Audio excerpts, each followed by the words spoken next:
નમસ્કાર બધાને.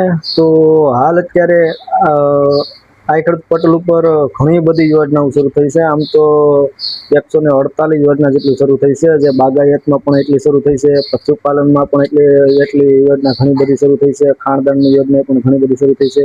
ત્યાર પછી ખેતીવાડી વિભાગમાં પણ જે ટ્રેક્ટર છે, રોટાવેટર છે, થ્રેસર છે, ઘણી બધી શરૂ થઈ છે. બધી ટોટલ થઈને 148 જેટલી યોજના છે તે હાલ શરૂ થઈ છે. તેમાં એક જે આપણે ગોડાઉનની અરજી છે, તે ગોડાઉન જો તમારી વાડીએ તમારે ગોડાઉન બનાવવું હોય તો ગોડાઉનની પણ અરજી અત્યારે હાલ ચાલુ થઈ છે. તો ગોડાઉનની અંદર આ પાક સંગ્રહ ક્ષેત્ર ગોડાઉનની અંદર ખર્ચના 50% અથવા તો તમને 1 લાખ રૂપિયાની સહાય છે તે મળવાપાત્ર છે.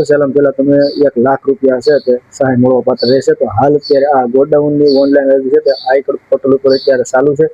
તો આજ 27 તારીખથી લઈ અને આવતી 26 તારીખ સુધી છે તે શરૂ રહેવાની છે. એટલે કે 1 મહિના સુધી આ ગોડાઉનની ઓનલાઈન અરજી શરૂ રહેવાની છે. તો ત્યાર પછી આની એક આધાર કાર્ડ જોઈશે, ત્યાર પછી એક બેંક પાસબુકની ઝેરોક્ષ જોઈશે અને 7/8ના ઉતારાની નકલ, આ 3 વસ્તુ, અને એક તમારો મોબાઈલ. જે તમારા મોબાઈલ સાથે આધાર કાર્ડ સાથે લિંક કરેલો હશે તે જ મોબાઈલમાં તમારો ઓટીપી જાય છે. એટલે જે પણ આધાર કાર્ડ ન લિંક હોય મોબાઈલ સાથે તો તમારે રૂબરૂ આવવું પડશે. રૂબરૂમાં તો ફિંગરપ્રિન્ટ દ્વારા તમારે ઓનલાઈન અરજી છે તે કરવી પડશે. તો હાલ અત્યારે આ પાક સંગ્રહ ક્ષેત્ર ગોડાઉનની ઓનલાઈન અરજી શરૂ છે 1 મહિના સુધી. તો જે કોઈને પણ આ યોજનાનો લાભ લેવો હોય તો તે ઓનલાઈન 1 મહિના સુધી આનું ગોડાઉનનું ફોર્મ ભરી શકે છે. થેન્ક યુ, ધન્યવાદ.